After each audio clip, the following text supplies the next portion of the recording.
Imagine if the largest political party in the world followed the decisions of one individual. Now imagine this political party is in charge of the largest country in the world. Complete control of over 1.5 billion people. Every decision of the second largest military in the world. Let me introduce you.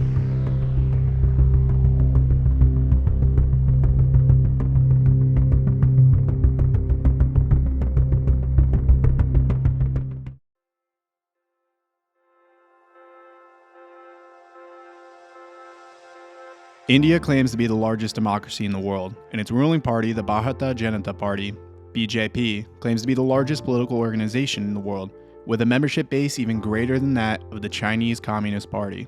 Since May 2014, both the BJP and the government have been in a thrall to the wishes and occasionally the whims of a single individual, Indian Prime Minister Narendra Modi. An extraordinary personality cult has been constructed around Modi, its manifestations visible in state as well as party propaganda, in accolades from the press, and in flattering invocations of his apparently transformative leadership by India's leading entrepreneurs, celebrities, and sports stars. The term cult of personality was popularized with regard to Joseph Stalin by Soviet leader Nikita Khrushchev in his now famous speech to the 20th Congress of the Communist Party of the Soviet Union in February 1956. In his speech, he remarked that it was impermissible and foreign to the spirit of Marxism-Leninism to elevate one person to transform him into a Superman possessing supernatural characteristics akin to those of a god. Such a man supposedly knows everything, sees everything, thinks for everyone, can do anything, is infallible in his behavior. The case of Stalin was not singularly unique, though. In the decades following World War II, the communist world was awash with cults of personality. Ho Chi Minh in Vietnam, Fidel Castro in Cuba, Kim Il-sung in North Korea, yet indisputably the greatest, not to say the most deadly, of all the communist cults following Stalin's was that of Mao Zedong's in the post-revolutionary China. The cults of Stalin and Mao were preceded by the cults of Benito Mussolini in Italy and Adolf Hitler in Germany. Notably, both emerged in settings that were not completely bereft of democratic features. Hitler's National Socialists won the largest number of seats in the 1932 elections. 8 years previously, Mussolini had sought to win legitimacy through an election, though the voting itself was anything but free and fair. After they came to power, however, both leaders swiftly extinguished political and individual freedoms, seeking to consolidate power in themselves and their parties. Now here we are, 100 years later after the rise of Hitler and Mussolini, the world is once again witnessing the rise of authoritarian leaders in countries with some sort of democratic history. A partial listing of these elected autocrats would include Russia's Vladimir Putin, Turkey's Recep Erdogan, Hungary's Viktor Orban, Brazil's Jair Bolsonaro, and of course, Narendra Modi. Modi is India, India is Modi. This is the spoken or unspoken belief of everyone in the BJP, whether minister, member of parliament, or a humble party worker. In fact, let me read you a quote from India's External Affairs Minister in 2022. Speaking to an audience in Washington, he said that the fact that our opinions count, that our views matter, that we actually today have the ability to shape the big issues of our time is all because of Modi. Not the anti-colonial movement led by Gandhi, the persistence of electoral democracy since independence, the dynamic new nature of entrepreneurs in recent decades, the contributions of its scholars, scientists, writers, and filmmakers. India's achievements are all attributed to one man, Modi.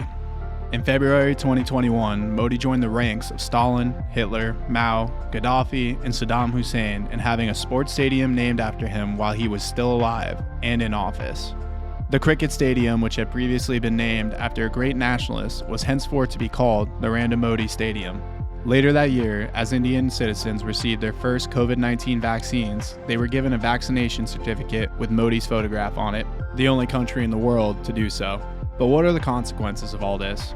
The cult of Modi has led to the weakening, if not evisceration, of 5 crucial institutions that, in a democracy, are meant to hold unbridled power to account and to prevent the personalization of political power and the growth of authoritarianism. The first of these institutions being the political party itself. Many leaders were jailed by Prime Minister Indira Gandhi during the emergency. Modi's party, the BJP, had previously opposed cults of personality.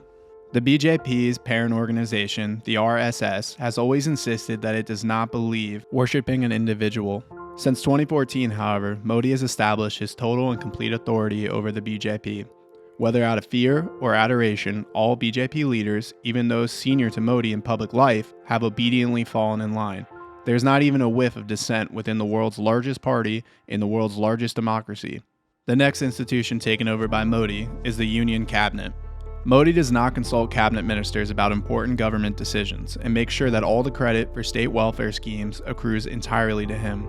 The government is run largely, if not entirely, from the Prime Minister's office, which is staffed by unelected officials personally loyal to Modi. What Modi says goes, and there is little debate within Parliament. The next institution is the press. In any democracy, the press is supposed to be independent and free.